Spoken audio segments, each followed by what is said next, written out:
भारत और चीन के बीच एलएसी पर जारी तनाव थमने का नाम नहीं ले रहा है।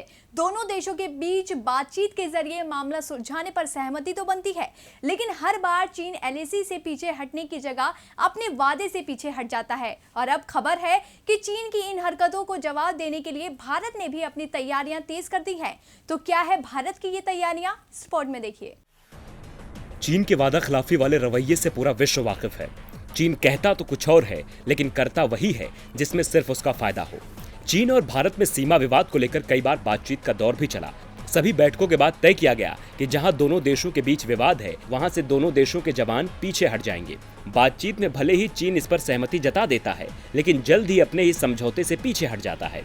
इसलिए अब भारत ने चीन को जवाब देने के लिए अपनी तैयारियां तेज कर दी हैं। खुद रक्षा मंत्री राजनाथ सिंह भी साफ कर चुके हैं कि चीन को जवाब देने का समय आ गया है। पहले से ही दोनों देशों ने एलएसी के करीब जवानों की भारी तैनाती कर रखी है और अब भारत ने 35,000 सैनिकों को बढ़ाने का फैसला किया है।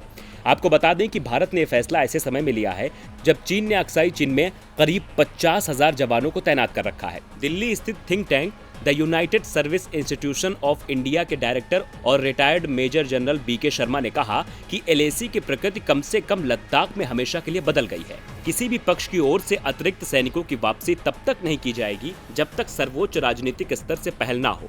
फिलहाल सीमा पर शांति है और दोनों सेनाओं के बीच कई दौर की बातचीत हो चुकी है। पूर्वी लद्दाख के गलवान घाटी सहित कई इलाकों से पीछे हटने को मजबूर हुए चीन ने अक्साई चीन में पीएलए के करीब 50,000 जवानों को तैनात किया है। भारतीय सेना अक्साई चीन में पीएलए की हर गतिविधि पर नजर रख रही है। चीन की नई चालबाजी का जवाब देने के लिए भारत ने पहली बार चीन को उसी की भाषा में जवाब देने की तैयारी की है। इससे बिल्कुल साफ है कि दोनों देशों के बीच में हालात सामान्य नहीं है और चीन के रवैये के कारण अब तक बैठकों के बाद जो भी नतीजे निकले थे, उनका ज्यादा असर जमीन पर नहीं दिख रहा है। लेकिन इसके बाद भी सभी की नजरें टिकी हैं तो दोनों देशों के बीच होने वाली अगली उच्च स्तरीय बैठक पर। टीवी लाइव की रिपोर्ट।